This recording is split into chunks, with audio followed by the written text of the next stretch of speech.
bonjour. C'est l'heure des mots et débats, l'émission que vous attendez, l'émission qui donne la parole aux auteurs et à leurs livres. La personne que je reçois, c'est un invité exceptionnel. Il est gabonais, franco-gabonais. Il dirige aujourd'hui la Compagnie nationale de navigation intérieure et internationale. Il est le leader des jeunes volontaires, une plateforme associative de 35 000 adhérents.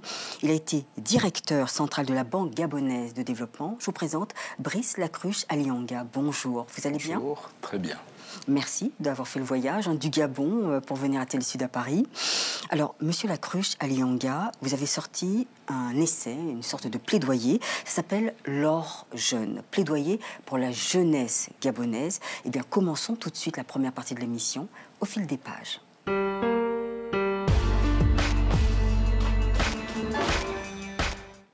Qui êtes-vous, Brice Lacruche Alianga? Vous êtes franco-gabonais, gabonais, français? Écoutez, je me définis avant tout comme un citoyen engagé. Je suis gabonais de père, effectivement, gabonais de naissance, gabonais de cœur, et je dirais gabonais de culture également, puisque j'ai fait l'ensemble de mon parcours, l'ensemble de mon éducation au Gabon, pays dans lequel je travaille jusqu'à présent. Vous l'avez dit tout à l'heure, effectivement, je suis directeur général de la C2N2I au Gabon, qui est en fait la compagnie nationale de transport maritime et fluvial. Je suis par le passé directeur général de la plus grande banque du Gabon, qui est la BGFI Bank, directeur central à la Banque gabonaise de développement, et aussi commissaire aux comptes au cabinet PricewaterhouseCoopers. Donc un parcours gabonais par le Gabon, pour le Gabon. C'est mon engagement, je dirais, personnel que j'ai depuis le début de ma carrière, pour ne pas dire ma vie. Et donc, je suis très content d'être parmi vous ce soir. Merci. Alors, Brice Lacruche Alianga, vous avez un superbe parcours. Alors, et pourtant, dès les premières pages de votre essai, vous parlez de frustration. Et lorsque vous étiez jeune, en fin de compte, vous avez senti qu'on vous a mis des bâtons dans les roues pour y arriver jusque-là? Écoutez, je ne dirais pas bâton, mais je dirais... dans l'Afrique d'aujourd'hui, l'Afrique en voie de développement, qui n'est pas la même de celle d'il y a quelques années, par le moment, effectivement, nous avions l'impression que certains plafonds de verre existaient, ou en tout cas des freins au développement personnel de nos compatriotes existaient. Et moi, je suis quelqu'un qui me suis fait à l'huile de coude, comme on dit, qui me suis fait sur la base de mon travail, mon goût de l'effort, tout au long de ma carrière. Et j'ai pu, je dirais, à force de travail, à force de dur labeur, arriver à gravir petit à petit, à mon modeste niveau, les échelons de la société. Et arriver, je dirais, à un certain âge, aujourd'hui j'ai 36 ans, ce qui reste encore jeune, tout à fait. Mais je me suis dit, j'ai regardé en arrière et je me suis dit qu'il fallait aujourd'hui pouvoir mettre en place une plateforme, pouvoir tendre la main à des jeunes compatriotes qui n'ont pas forcément eu les chances que d'autres pourraient avoir, et pouvoir les aider pour que nous puissions ensemble mettre fin aux privilèges et garantir la méritocratie et la récompense du travail fourni. Et c'est le sens de mon engagement sociétal. Alors justement, vous parliez de cette plateforme, c'est l'AGEV, ces jeunes volontaires, c'est donner envie, motiver cette jeunesse pour qu'elle devienne l'élite gabonaise. Donc, qu'est-ce que vous, concrètement, comment ça se passe pour motiver vos troupes, ces jeunes? Écoutez, c'est très simple. Un discours de franchise, de proximité, et basé sur l'exemplarité à tous les niveaux. Qu'est-ce que l'AGEV dont vous parlez? L'AGEV, c'est très simple, c'est un credo. Ne pas être spectateur, être acteur. Ne pas attendre ce que l'État peut faire pour toi, mais ce que toi, tu peux faire pour ton pays. Et dans nos pays en voie de développement, nous avons besoin d'être acteurs. Nous avons besoin de ne pas être attentistes. Tout ne viendra pas d'un leader charismatique ou d'un État omnipotent, mais plutôt de la sommation, de l'addition d'intérêts individuels visant à œuvrer pour le développement de son pays. Et c'est cette génération d'Africains, de nouveaux Africains que j'espère incarner. Alors, vous dites, le Gabon, comme le souhaite le président actuel, Ali Bongo Ondimba, il parle du Gabon émergent, un super programme pour cette jeunesse et pour le peuple gabonais. Mais pourtant, vous dites, page 21, pour l'heure, notre jeunesse souffre d'un manque de perspective. Et pourtant, il y a un taux de scolarisation de 90%. Qu'est-ce qui ne va pas? Écoutez, pas ce qui ne va pas, mais qu'est-ce qu'on peut faire mieux? Aujourd'hui, nous avons un taux de capacité de scolarisation, certes, de 90%, mais nous avons aussi au Gabon un des taux de redoublement les plus élevés au monde. Donc, je ne dirais pas que des efforts supplémentaires doivent être faits, mais des efforts doivent être mieux faits. Aujourd'hui, le gros problème que nous avons au Gabon, c'est la question de la formation, de l'employabilité de cette jeunesse. Nous avons des très bons formateurs, mais dans des matières qui, aujourd'hui, ne correspondent pas forcément aux besoins de nos pays en voie de développement. Un exemple simple, nous avons l'université locale où j'étais moi-même, l'université Omar Bongo, qui forme des docteurs en philosophie, des docteurs en anglais, je dirais en géographie, etc., qui sont des matières à valoriser, des matières nobles, mais qui aujourd'hui ne sont pas forcément les foyers dont on a besoin. Aujourd'hui, nous avons besoin de métiers bâtisseurs, de métiers techniques, de revaloriser les petits métiers qui permettent de bâtir un pays. Et quels sont-ils? Nous avons besoin de maçons, nous avons besoin de plombiers, nous avons besoin de menuisiers, nous avons besoin d'électriciens qualifiés. Nous avons, voilà, tous ces petits métiers sont ceux dont nous avons besoin. Et aujourd'hui, quand je discute souvent avec des intervenants du secteur privé, etc., ils nous disent oui, il n'y a pas de problème à employer des jeunes Gabonais, à employer des Gabonais. Le seul problème, c'est l'inadéquation des formations que vous dispensez au Gabon avec les besoins du marché de l'emploi. C'est ça le vrai souci que nous avons au Gabon. Et donc c'est arrivé par des partenariats publics, par des mécanismes un peu innovants, je dirais, à offrir à nos compatriotes et également aux intervenants du secteur privé un panel d'offres d'employabilité plus élargi. Donc la jeunesse gabonaise est plus attirée vers le secteur public que le secteur privé? Non, la jeunesse gabonaise aujourd'hui souffre d'un premier mot qui est un des premiers mots de la jeunesse gabonaise, c'est d'abord le taux de chômage. Vous avez un taux de chômage qui avoisine les 40% pour la tranche la plus jeune de la population, ce qui n'est pas acceptable et de nombreuses réformes d'ailleurs sont en cours à ce sujet. Mais donc d'abord avant tout, la jeunesse gabonaise veut un emploi, qu'il vienne du secteur privé, du secteur public, il n'y a pas de préférence. Aujourd'hui, ce qui est sûr, c'est que le secteur public est le principal pouvoir d'emploi au Gabon. Mais je dirais, à long terme, et grâce au partenariat public-privé, grâce à l'investissement, je dirais, que l'État fait au travers de la zone économique spéciale de Coq, donc il y a une zone franche qui a été créée par le gouvernement Bongo au Gabon, nous essayons également de motiver effectivement toute cette jeunesse à pouvoir s'emparer des métiers de l'économie de son pays. Donc c'est ce qui est fait. Donc il n'y a pas de préférence vraiment particulière là-dessus. C'est d'abord avoir un emploi qui nous plaise et pérenniser sa fonction au sein de cette société. Le président Ali Bongo Ondimba a concentré toute son attention sur le secteur de l'agriculture. Pour lui, c'est une activité créatrice d'emplois. Et vous parlez plutôt d'investir dans l'éducation, d'investir dans la formation professionnelle. Comment guider justement cette jeunesse pour qu'elle ait un emploi? Je dirais l'éducation et l'agriculture ne sont pas exclusifs. L'un n'exclut pas l'autre. Aujourd'hui, le secteur de l'agriculture, pour nous, est un secteur prioritaire et nous l'avons largement félicité la prise de position du président Bongo sur ce secteur parce qu'aujourd'hui, vous savez, le Gabon, pendant une quarantaine d'années, et jusqu'à présent, malgré la diversification en cours, a été totalement dépendant de ses importations. Oui. Et donc ne produisait plus.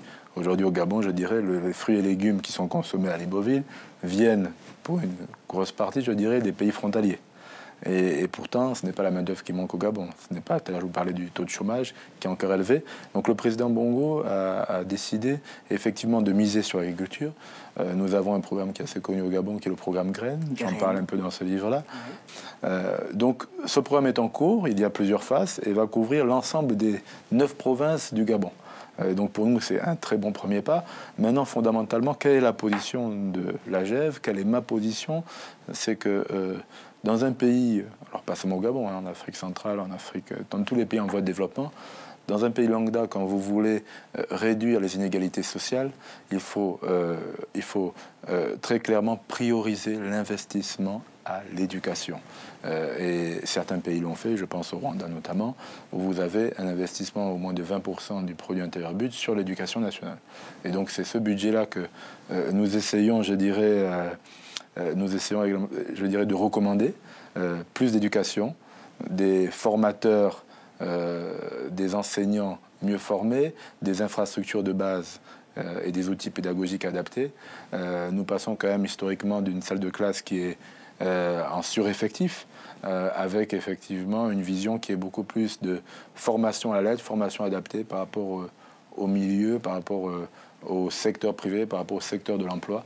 Et donc c'est ce que nous proposons dans ce livre que vous avez, c'est considérer la jeunesse comme une matière première, à l'instar de la forêt, l'or vert, à l'instar, je dirais, du pétrole, l'or noir. Aujourd'hui, nous avons, excusez-moi le jeu de mots, l'or jeune. Oui. Voilà, et c'est ce que je souhaite mettre en avant.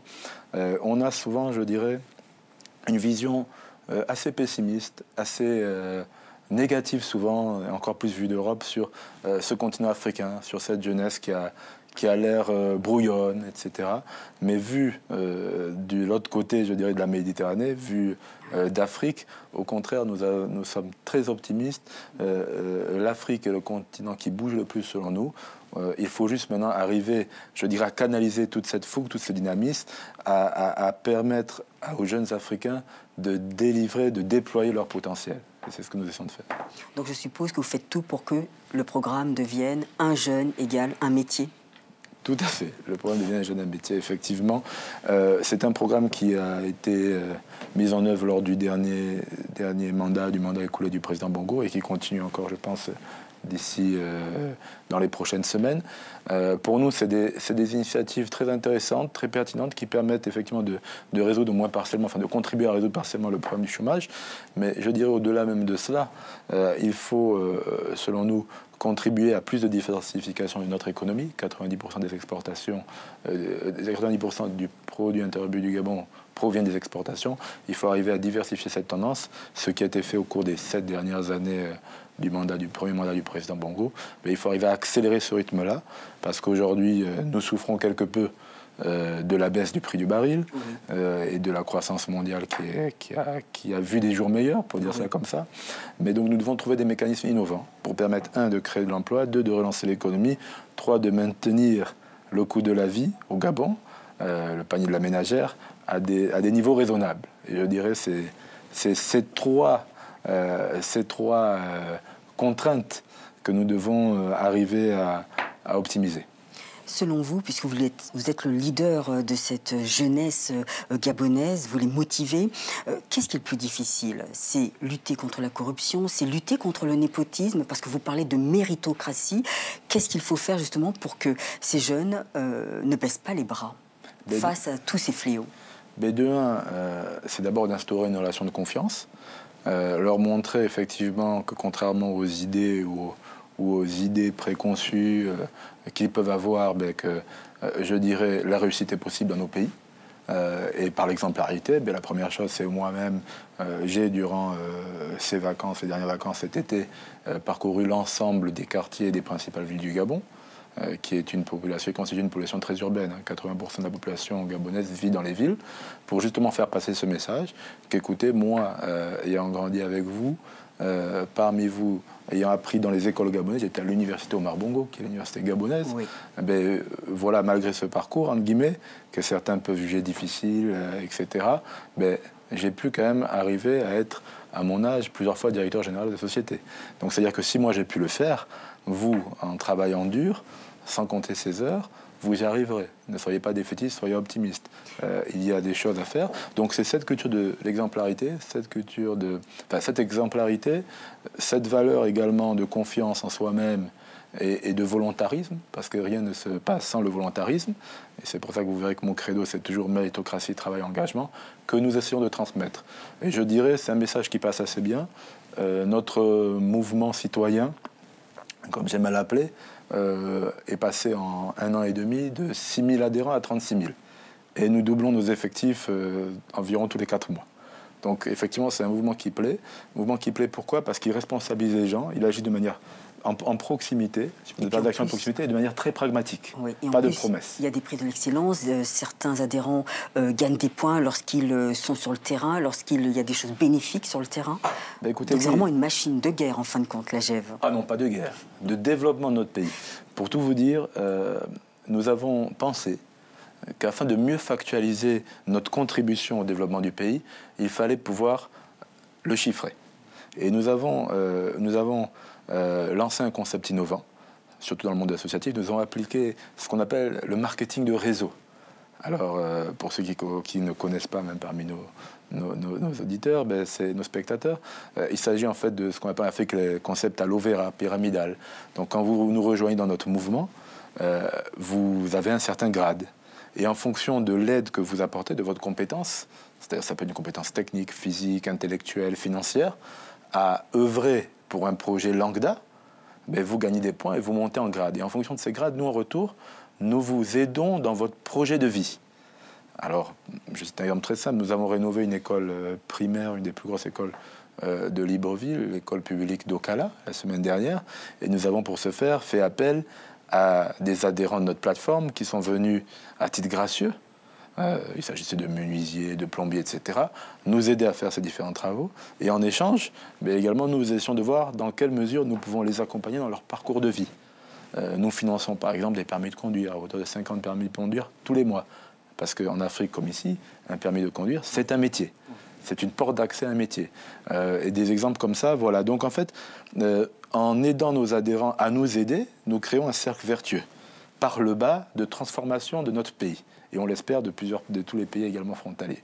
Donc voilà un peu la vision que nous avons, c'est changer les choses par le bas, pas tout attendre de l'État, se rendre compte que la chaîne des intérêts individuels peut conduire à la réalisation de l'intérêt collectif. Très bien. Voilà. Merci beaucoup, Brice Lacruche-Alianga. Je pense que nous avons entendu votre message, voilà, de cette jeunesse volontaire. Merci beaucoup. Et nous continuons avec cette deuxième partie, carte sur table.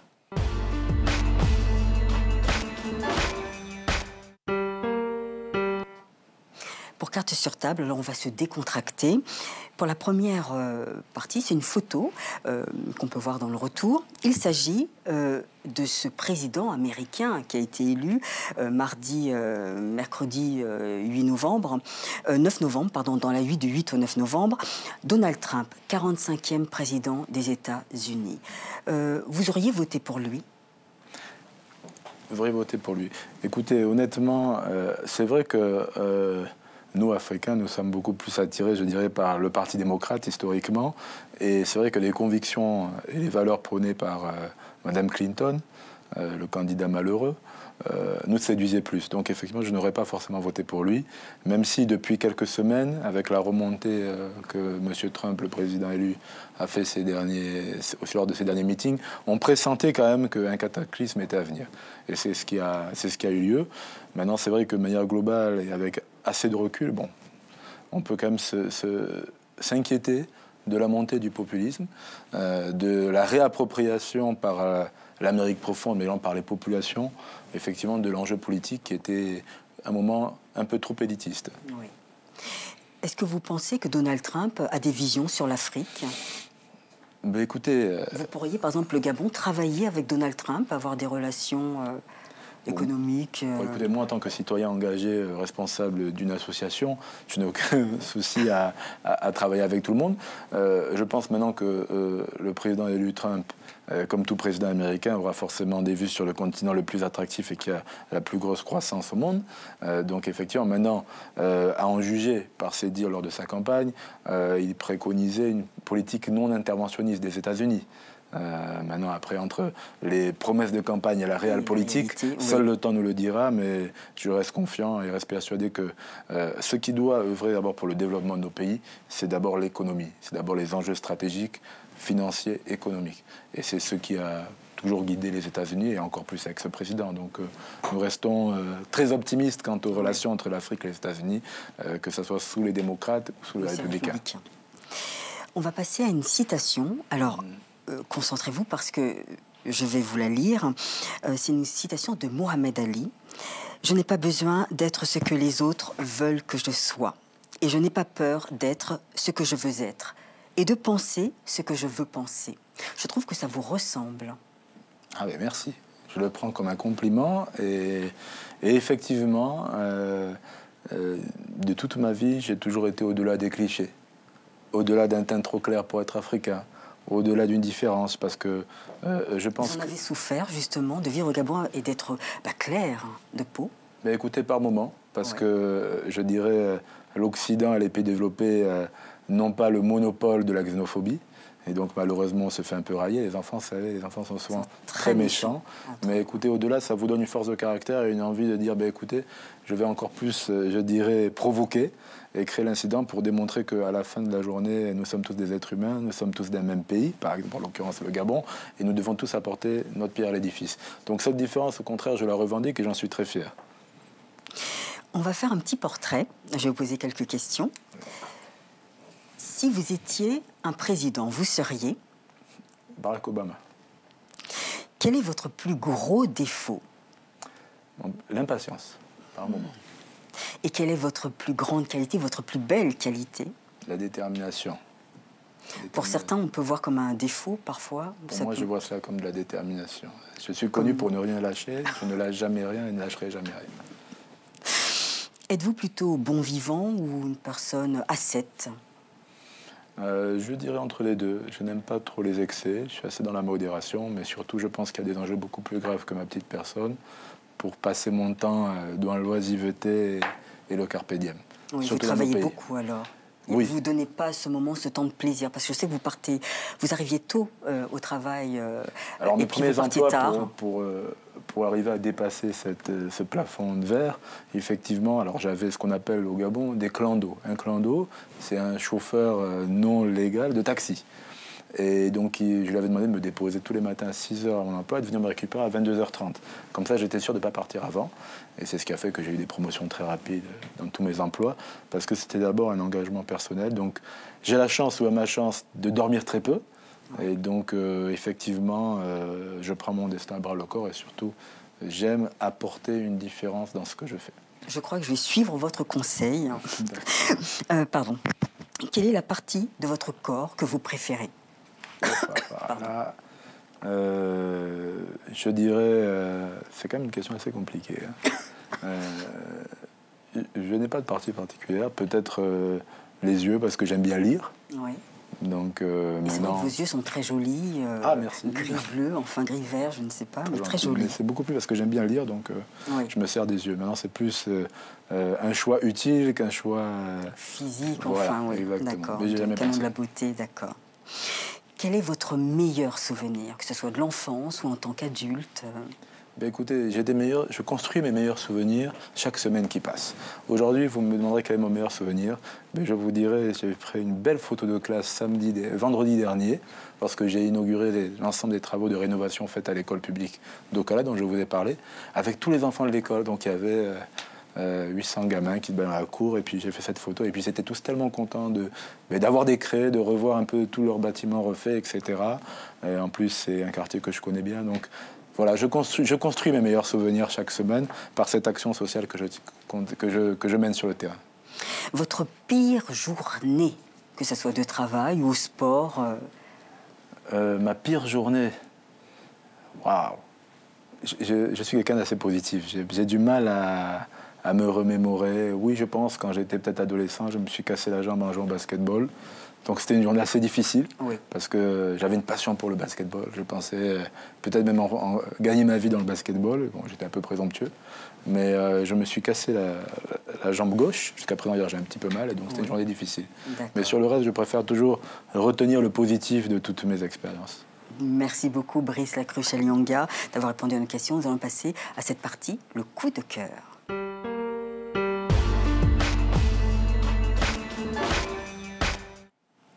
Votre coup de cœur, l'auteur, vous avez envie de nous présenter, Brice Lacruche Alianga. Mon coup de cœur? Oui, votre en termes coup de cœur. Littéraires? Oui. Oui, bien sûr. Ben, écoutez, il y a... Bon, alors, je suis quelqu'un de très pragmatique, donc je lis beaucoup plus, je dirais, d'ouvrages de référence, d'ouvrages utiles, que de romans. En ce moment, je n'ai pas trop le temps. Mais c'est vrai que j'ai eu le dernier livre, un des derniers livres qui m'a bien plu, c'était un livre de l'économiste Thomas Piketty, oui, sur le capitalisme du XXIe siècle. Oui. Bon, ça m'a plu parce que ça me montrait une vision, il aborde une vision assez alternative du développement économique, en remettant en question un certain nombre de statistiques et de portes ouvertes que les économistes avaient sur le développement. Et j'ai trouvé ça assez intéressant, surtout que sa principale thèse, pour tout vous dire, rejoint complètement mon engagement citoyen. Sa principale thèse, l'objet de tout le livre, est la démonstration que le seul levier de réduction des inégalités sociales est par un investissement massif dans le secteur de l'éducation, et notamment l'éducation de l'école primaire et pré-primaire. Donc ça m'a vraiment plu, et je pense que ce livre est assez bien, je dirais, agencé. Je crois que de mémoire, ce monsieur a eu un prix Nobel d'économie ensuite. En effet. Donc effectivement, c'était mon livre de chevet pendant quelques mois, il y a 2-3 ans. Donc c'est un livre que j'aime bien. Merci beaucoup, Brice Lacruche-Alianga. Merci d'être venu, nous avoir présenté votre essai. C'est l'égalité des chances, la méritocratie, travail, engagement. Mais le titre, c'est L'or jeune, plaidoyer pour la jeunesse gabonaise. Merci beaucoup. Merci à vous. Et puis quant à vous, mes chers complices, on se retrouve la semaine prochaine avec un autre auteur bourré de talent. Merci de votre fidélité. Au revoir et à bientôt.